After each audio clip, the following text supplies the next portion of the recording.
So, hello. Today we're gonna run a flow to start and stop your motor heater for your car or compartment heater. And I'm going to do it with flow cards only, no scripts. Not because it's easy, but because it's hard, as he said. So, the basis for this is time is tricky in Homey because Homey doesn't really give any good time usable tags or anything. The only time we have is this. Um, really, it's called tid in Swedish, time I guess in English, and it's just 11:04 as it is now.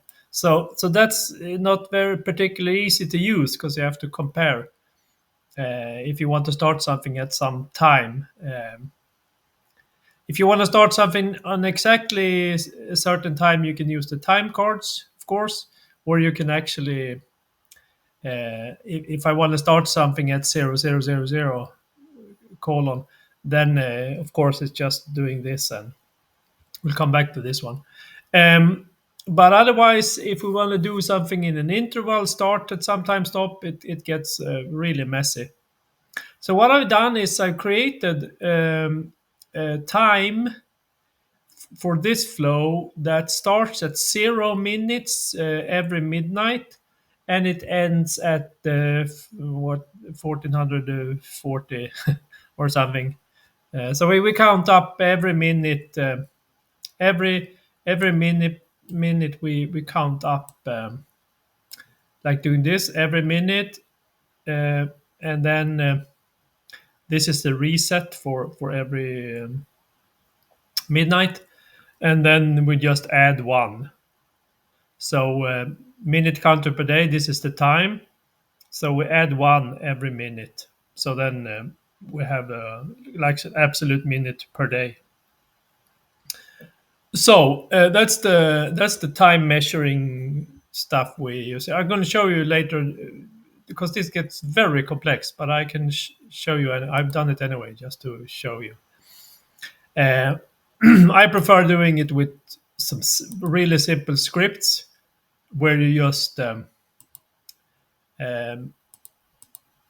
take this is the same time, and you have these rows, and then you just there is a function called split, and you tell this args null is this one time args null.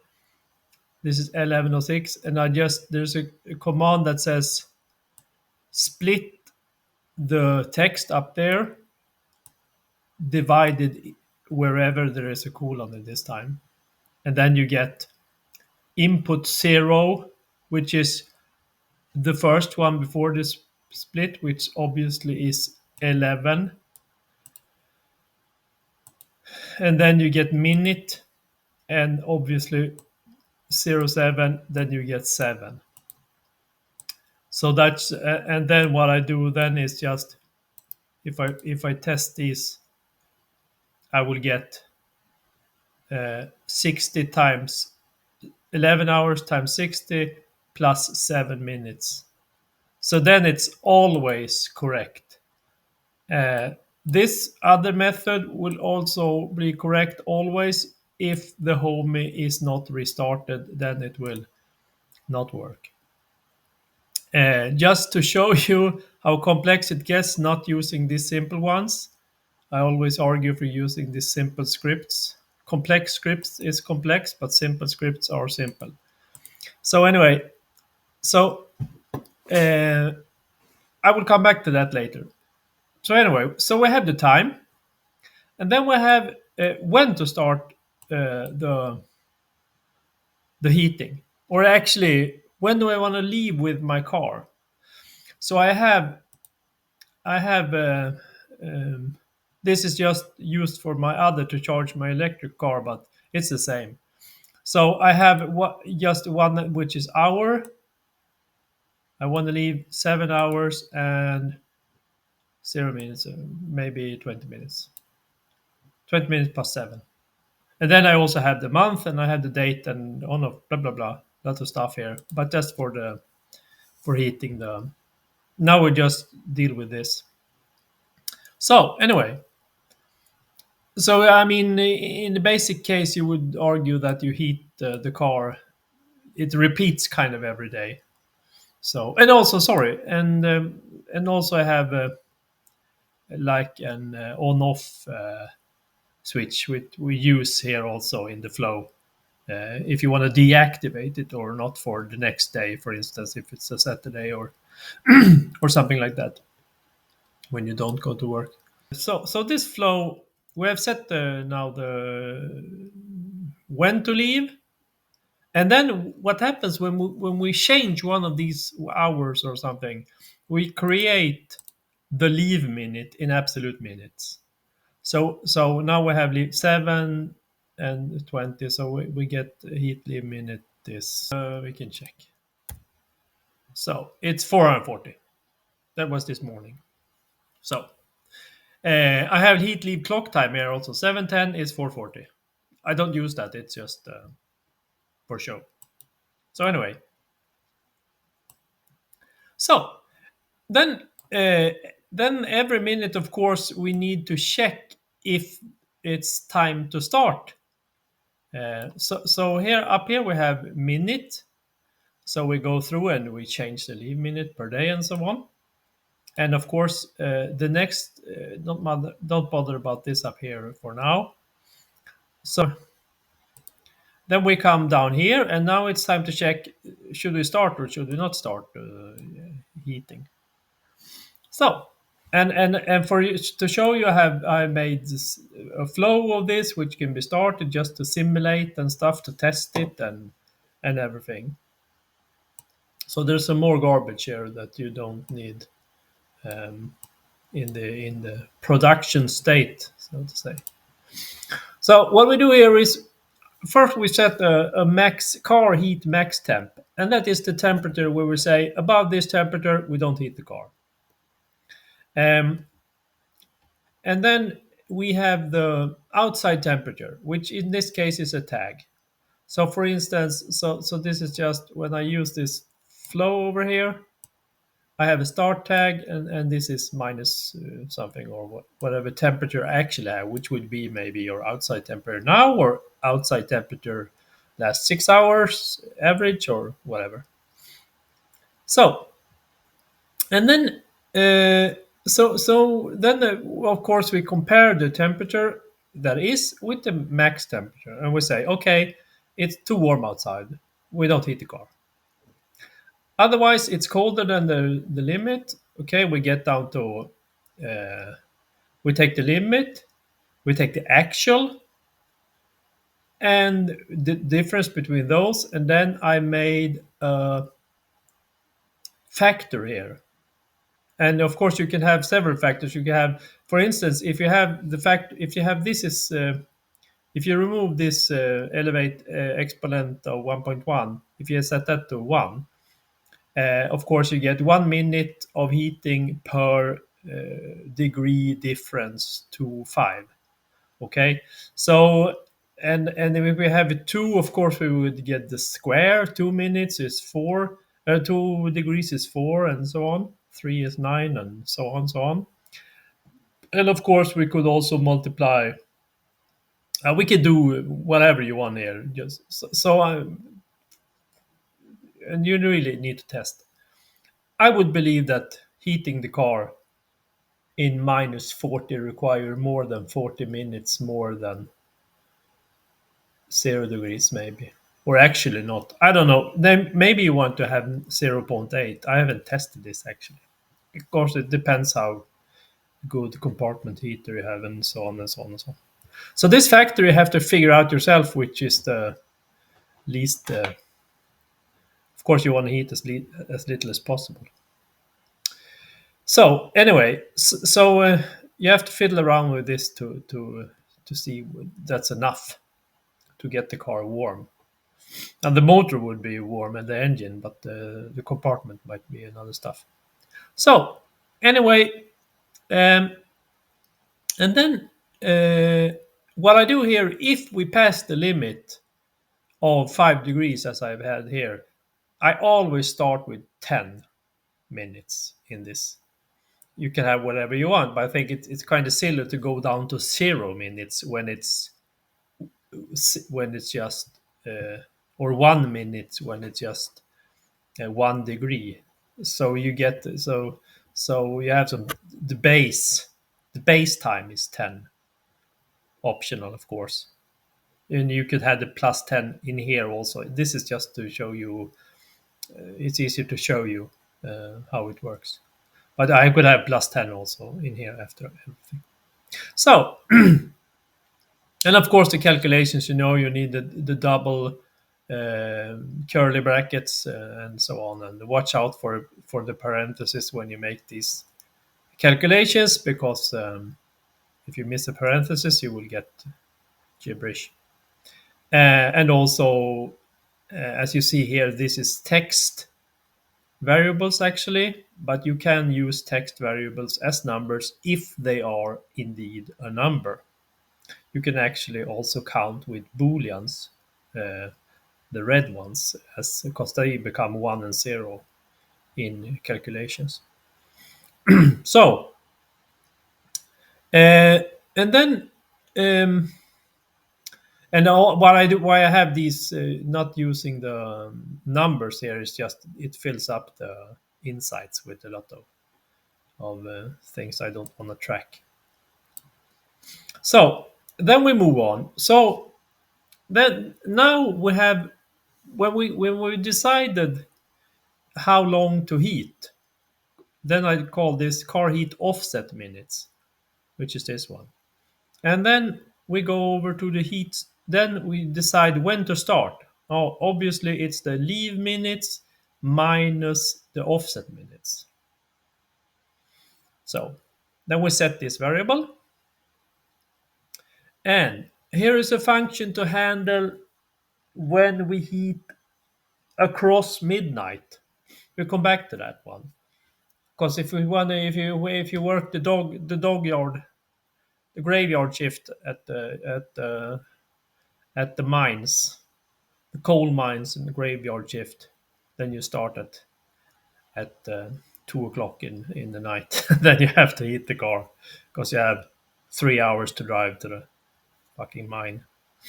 So anyway, but we'll come back to that. So and then we'll just say, because if the leaf minutes test is more than the offset minutes, and obviously we have passed midnight backwards. So if we want to heat at, for instance, 60 minutes past the hour, and I need to heat for 80 minutes, I have to start 20 minutes to 12.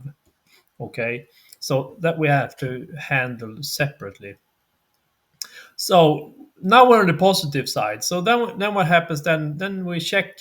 Okay, what time is it now? What minute do we have in the day? Is that more or equal to the start minute? And also, have we passed the leave minute where it's supposed to turn off the heater?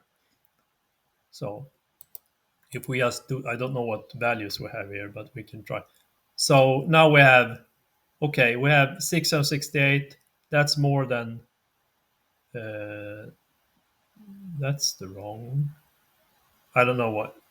No, forget that. I don't know what's. So heat stop.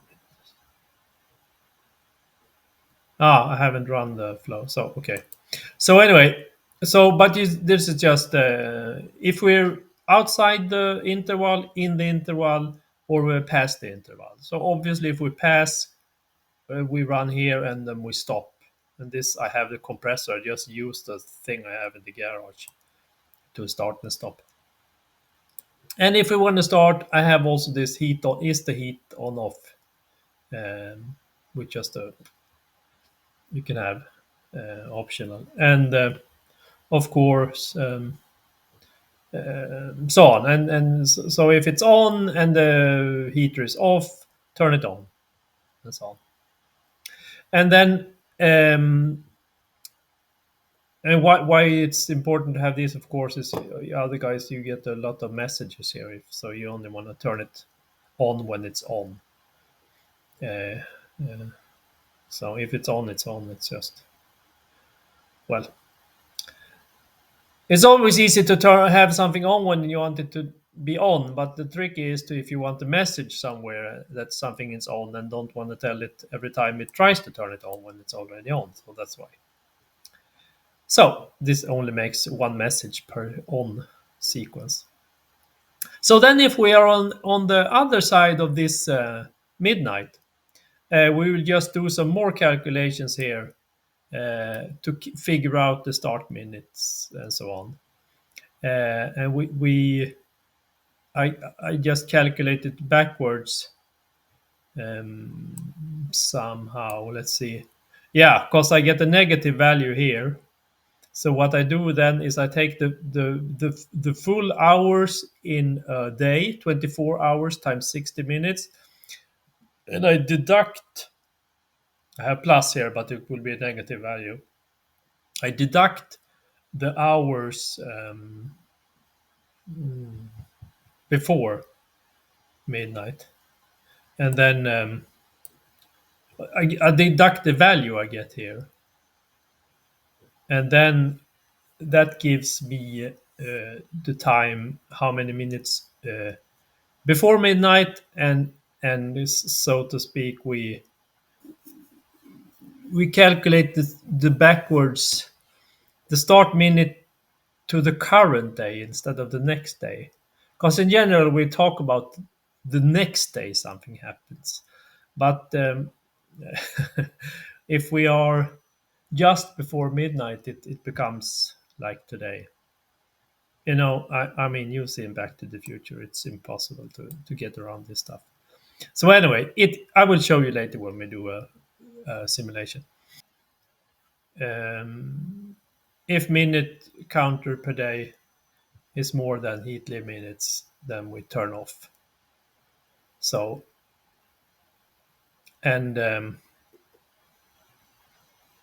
so on. Um, yeah. Um, so if the compressor, so this now we get if the compressor is this is if it's on already, um, then we check. Um, so if it's on, we go here, and if it's off, um, here we have minute counter per day is more than heat start minute. Here we have another check. So if um, if minute counters per day, the time we have now, if that is more than start minute,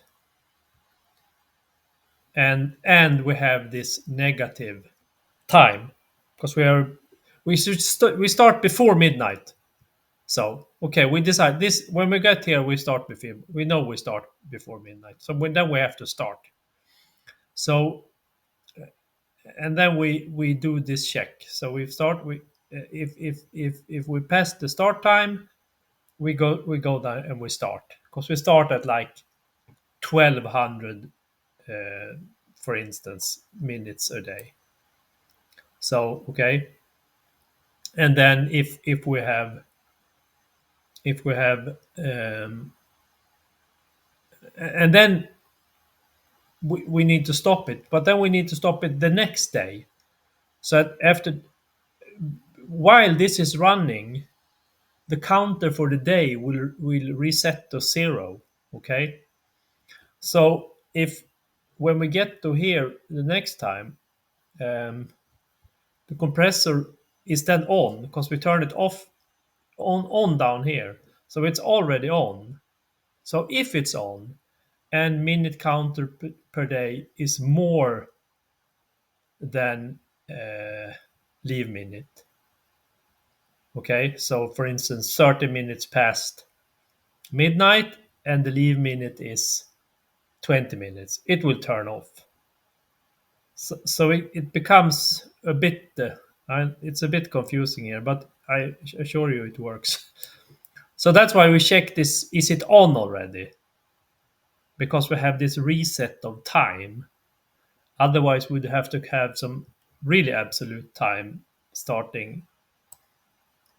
That doesn't it's the resetting of the time that's the problem or the challenge. So anyway, so for my when I charge or heat my when I heat my electric car, I use absolute time, which actually starts 1970, which is the Java time zero. So I never run into this problem. But then you have to, of course, set some time of a million, 2.5 million minutes or something, whatever it is, um, when the start time is. So that's a whole lot other topic. So anyway, what we do also here is we have heat hour test. Yeah. So sorry. Um, so what we get here is now we to show, because we think it's very nice to see it in hours and minutes what the actual time is. So what I do here is just this is just for printout to show heat hour test. um, I just took this the heart minute test, divide it by zero, and floor it. The floor is just make it an integer, and then the minutes is just I take the heat hour test. I take all the minutes and I subtract the hours I just made. So then I get how many hours are there and how many minutes in the time we have. If we test here, so we just take the heat start minutes test was 403 minutes. Uh, so we just calculate then we get the heat out 6 hours, and then we come down here and we get 6 hours and 43 minutes. 6:43 is the proposed starting time to heat the car. So we just set up some text variables, and then you just send them to in this is to Telegram, and we see heat start 6:43 for the part 010. So this is for show. So this then would be run every time you either change the start time or maybe when I don't know when the temperature changes or something like that. So I have actually the same here when I change the leave time. It's exactly the same. So I made a flow here that's just for showing purposes. So if we set the target to 7, for instance, now I change the leave time to 7. Test here, we get 7:20. So we could run this. I took this away, but I took it away because it just printed the whole time when I was testing. And now I've done a test flow or a series of flow starts. And I create tag minus 15 is the base temperature. And then I to make this now I break the update the time, and now we will manipulate the time to test the flow instead of changing the leaving minutes. So we start setting, okay, minus 15 is the temperature, minus, and then we change the time of the day to heat leave minutes minus 200 minutes. That's well before supposed starting time. And then we start the flow. And then we go and say, okay, minutes counted per day test. We change the time to leave minus 10 minutes. That's just 10 minutes before supposed leave time. So then we know it should be started. Okay. It really would start at the start time, but we don't know the start time because we haven't run the flow yet.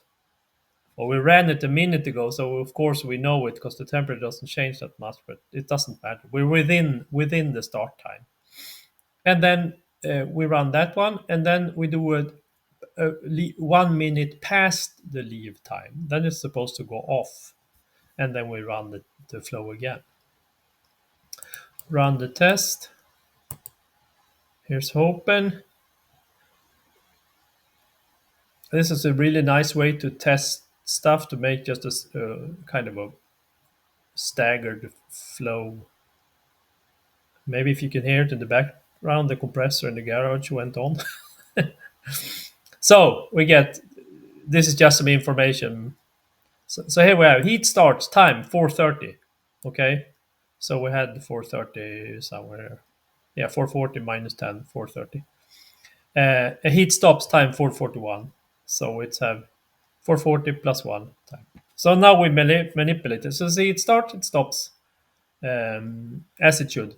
And then, of course, we can try and change this to 10 degrees, which is warmer than the limit we set. And then we will get some other kind of result. No heating to warm outside, it says, so it will be nothing. So, and this now we'll just will get some. It will do it 3 times anyway, so will be no start, no stop. And then, of course, we can change it to target temperature to 0. So then we are at this around midnight thingy, and we change it back to minus 15, and I need to run this one. So I changed this to 0. Test changing to 0. Okay, and then this one needs to be run. So maybe I was a bit too fast. So we test, and then we see the heat leave minute test is 20. The tricky part is really to simulate this in a good way without when you manipulate. So I was a bit off in my manipulation. What we have here is we've set the target temperature to the sorry, we set the hour to heat the car to 0:20, so 20 minutes past midnight. So, and then what we do is we create the minus 15 is the incoming temperature, and then we run through this test flow. So we test here, and we set the minute for the day. We set to 1200 as a test first. We manipulate the time. So at 1200 it would have start. At it's 1439, which is 1 minute before midnight, it starts. And then when time becomes 21 past midnight, it stops, as we said. So, and what we can do here is also go to the and test with if we now set, for instance, the time to, now we manipulate the time to be 1 minute before midnight. So now we manipulated that. We do a test. We run the same temperature, minus 15, and we do a test. We will see that we will calculate the offset minutes to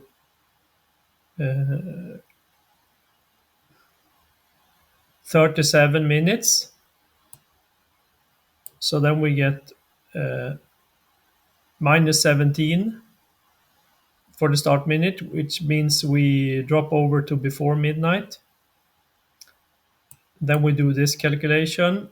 We take the total minutes in a day, and we deduct how much time before midnight we're supposed to start. Because remember, the time 20 minutes here is deducted from the following 24-hour period. So we get only 17 that we have to deduct from the. So and then of course the compressor is on. No, it's not on. So this one stops. That's the logic for it. And then we get down to here. And if minute counter 1439 is more than 1423, which is the start time, and we're allowed to heat the car, and then it starts. So we get this heat start time 1439. And then if we go up again, and then now we simulate that we have passed the leaving time, and we start the flow again with minus 15. We see what happens. Compressor is on. Yes, it's on. We check 21 is more than 20. We turn off the compressor, and we stop. Midnight. That's just so I know which Telegram tag it's running. Heat stops time to run.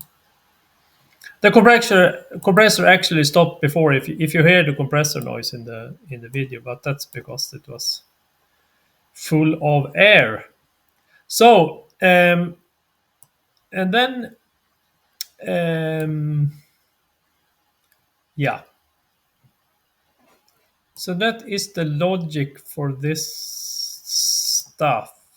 It is quite a lot, but it's really not that complicated. And what you actually could do, I leave it to you as a challenge, is of course if you have started already heating, then maybe you don't want to mess with changing, calculating a new car heat offset time.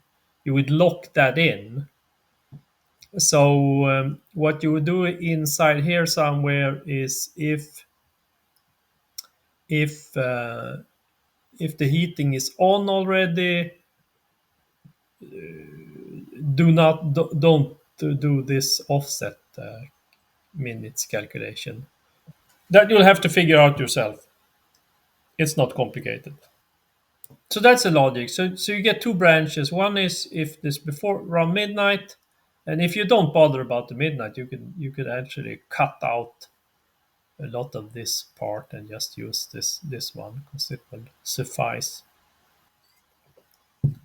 And the time,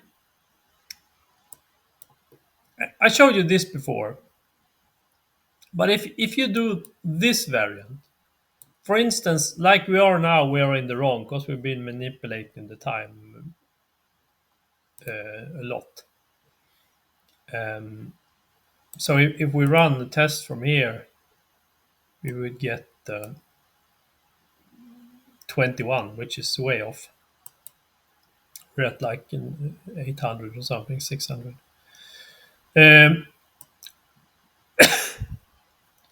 So if you don't do this, which is absolute and exact, if you turn off the HOMEY or power outage or whatever, the first minute it starts, it will be correct every time. So this is the best. But if you really don't want to use the scripts, and it's a simple script. I mean, you can actually ask also Chat GPT. She will she will make this for you, or any other AI. It's super simple. Although when you use ChatGPT, you will have to kind of figure out what to put up here. What is the argument? The, she will only give you the code, but the argument here will be that she gives is the Alex null. So that's maybe the tricky bit with you using ChatGPT. But use it for simple scripts. I will make a video on it one day. I've done a simple gate here.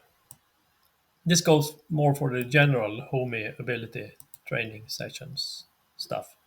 So if the time is 0000, of course we will reset to 0 again. That's quite straightforward with this method that we have. Um, and all other time, all other minutes, we will add 1 to the value. That's straightforward enough.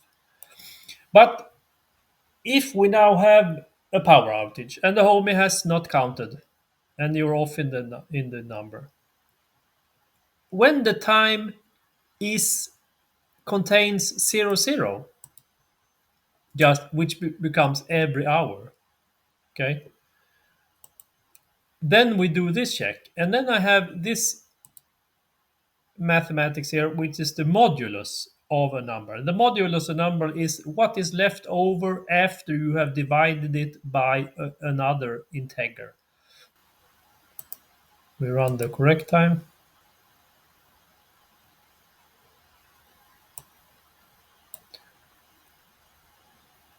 So if we run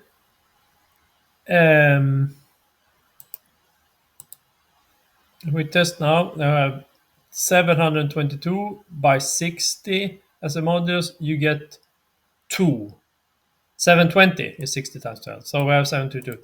So then we get 2 in a remainder.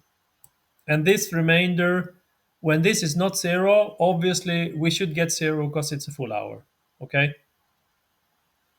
What I do then, in this case, I start a flow, test 2, with 0. Now, after now I get, because you can only have one flow per sheet, so we get conflicting. I borrowed that before, so we can skip that one. You would have to do this on another page if you want to use the flow down there. But that other flow is just really was just for testing. So then we start test 2 flow with 0. If we start with 0, the start tag is less than 10. This is just for the 1 or 2 numbers. It starts is 0, 1, 2, 3, 4, 5, 9. Then we create 0 plus the tag, and we compare this to the time. And we create, I'll have to run a test, otherwise I won't be able to show you. We do, for instance, we do 12 is now. So it's 12, so it's more. So we create 12 plus and add a colon. If time 12 contains, time is the actual time from HOMEY. If it contains 12, then we set minute counter per day 12 times 60. But of course now the time is not 00. The condition to get here was that we had the time 00 over here. So now we're in somewhere where we're not allowed to be, really. And then so you see, and this is the same. If we are less than 10, we will just add a 0 here, the start tag, which could be maybe 8 if it's 8 o'clock, between 8 and 9. Add the colon, and then it will create this one. So what we do, it will start with 0, as I have start at 0 hours, and then we test, is the time between 0 and 1 o'clock?